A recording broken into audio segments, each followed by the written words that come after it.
ये फरमाइएगा कि तहरीक इंसाफ के जो चेयरमैन हैं जनाब इमरान खान साहब, पाकिस्तान के वजीर आजम, उन्होंने कहा कि अगर कोई वजीर कारकर्दगी नहीं दिखाएगा उसे हटा दिया जाएगा।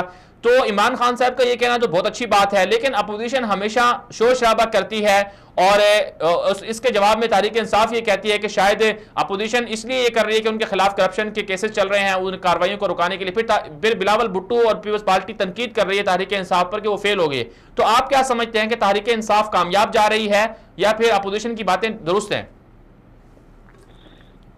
पदवी साहब जी, अपोजिशन का रवैया आपके सामने है जी। और अब ये देख लिया कि अपोजिशन किसी हाल में भी खुश नहीं रह सकती। अव्वल तो इन्हें अप्रिशिएट करना चाहिए था। जो तहरीके इंसाफ ने स्टेप उठाया वो उसकी माजी में मिसाल नहीं मिलती, ना ही पीपल्स पार्टी के दौर में ऐसी कोई मिसाल मौजूद है और ना ही मुस्लिम लीग नून के दौर में। जब तक कि मीडिया ने शोर नहीं डाला या जब तक कि सुप्रीम कोर्ट ने कुछ ऑर्डर्स या रूलिंग्स पास नहीं की, ना पीपल्स पार्टी ने ये जुर्रत की कि वो अपने वजीरों को बदले और ना ही मुस्लिम लीग नून ने। तहरीक इंसाफ ने एक नई सियासत की इब्तिदा की है। तहरीक इंसाफ ने इमरान खान के इस कॉल को सच साबित किया है। तहरीक इंसाफ की हुकूमत में ये कॉल सच साबित हुआ है कि अगर वो वजीर कारकर्दगी नहीं दिखाएगा तो उसका महकमा उसके पास नहीं जाएगा। रीशफलिंग की गई और जहाँ पे कुछ एतराजात थे या कुछ प्रॉब्लम से वहां पे अपने मिनिस्टर्स को रिमूव भी किया गया किसी मुतालबे के बगैर, किसी मुहिम के बगैर। तो ये एक बहुत मुस्बत पेशरफ्त है जो पाकिस्तान की सियासत में देखने का ही है। मैं आपसे अर्ज करूं कि अपोजिशन का जो एक असूल है और जो इस वक्त की सिविलाइज्ड वर्ल्ड में देखने को मिलता है, मुहज़्ज़ब मुल्कों में देखने को मिलता है और जिसका कुरान करीम में खास तौर पर बड़ा जिक्र है, वतावनु अलल बिर्रि व तक़वा वला तावनु अलल इस्मि वल उद्वान। बिल्कुल, नेकी और बुराई के कामों में तावन करो और बुराई के कामों में एक दूसरे के साथ तावन करो। तो अपोजिशन का बुनियादी असूल ये होना चाहिए। लेकिन यहाँ हम ये देखते हैं कि आपने हर सूरत मुखालफत करनी है, अच्छे इक़दाम को अप्रिशिएट करने की बजाय उसमें से भी कीड़े निकालने हैं, मेन मेस निकालनी है।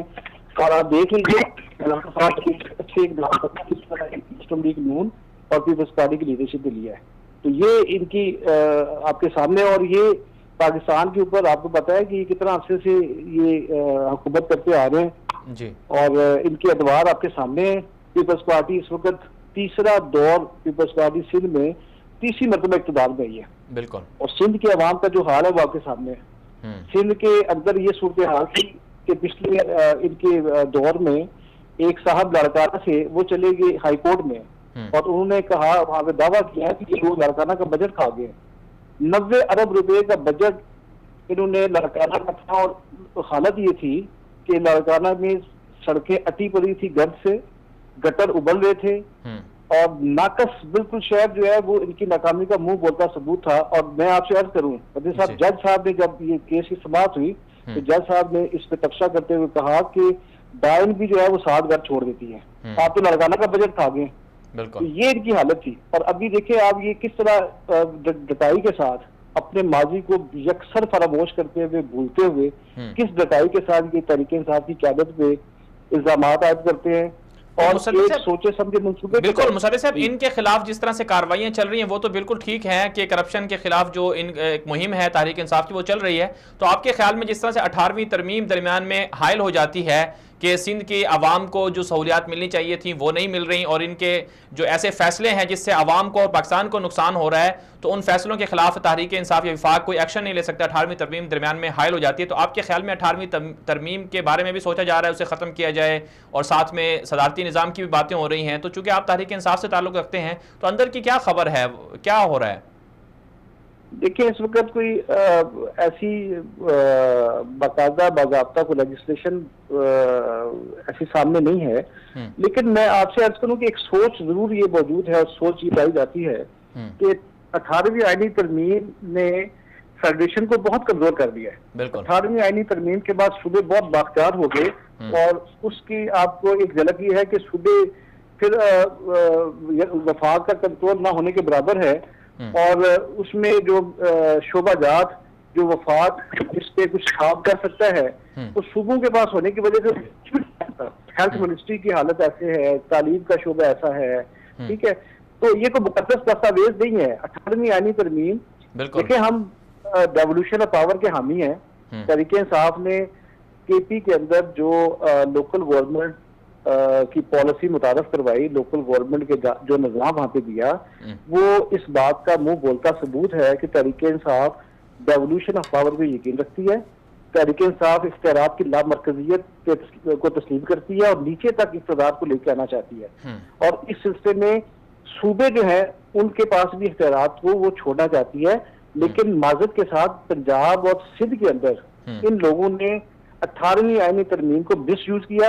18वीं आईनी तरमीम के तहत जो इख्तियारात सूबों से नीचे अजला में और तहसीलों में और नीचे यूनियन काउंसिल में जाने चाहिए थे, वो इख्तियारात नीचे जो है वो मुंतकिल नहीं किए गए।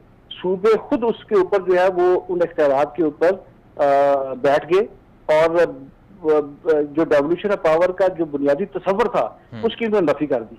पंजाब के अंदर भी ऐसे ही देखने में आया और सिंध के अंदर भी। आपको पता है कि उन्होंने लोकल गवर्नमेंट के इलेक्शन भी नहीं करवाए। सुप्रीम कोर्ट ने जब इनसे कहा तो उन्होंने लोकल गवर्नमेंट के इलेक्शन करवाए सुप्रीम कोर्ट के इशारे पे, और पहले टर्नओवर में ना पंजाब में इलेक्शन हुए और ना ही सिंध के अंदर इलेक्शन हुए। 2013 के बाद सुप्रीम कोर्ट ने जब बहुत ज्यादा इन पर दबाव डाला तो इन्होंने लोकल गवर्नमेंट के एक्ट मंजूर किए और 2015 में जाके इलेक्शन करवाए, और पंजाब में तो पूरा सारा इलेक्शन होते रहे और जाके इन्होंने इक़्तिदार मुंतकिल किया 2017 में। अब ये देखिए इनकी सोच देखिए कि ये किस हद तक डेवोल्यूशन ऑफ पावर पे यकीन रखते हैं। इसकी निस्बत तहरीक इंसाफ ने 2013 में इलेक्शन करवाए और वहां पे इक़्तिदार जो है वो नीचे मुंतकिल किया और अजला में और विलेज काउंसिल तक भी इक़्तिदार को मुंतकिल किया। तो ये जो सोच है ना कि 18वीं आईनी तरमीम के तहत तहरीक इंसाफ शायद कुछ लेना चाहती है वफाक की सूरत में, वफाकी हुकूमत में, ऐसी बात नहीं है। हम लामरकजियत पे यकीन रखते हैं इख्तियारात की, लेकिन हम ये समझते हैं कि बात जगह पे हमें काम नहीं करने दिया जा रहा। वफाक बिल्कुल उसके बेअसर होकर रह गए और वहां पे ये सोच हमारे हाँ मौजूद है और आम पाकिस्तानी भी बिल्कुल इस सोच का हामिल है कि भी ये ऐसा नहीं होना चाहिए कि वफाक को आप बिल्कुल ही उज़्वे मुअत्तल कर दें, मतलब वफाक का असर होना चाहिए।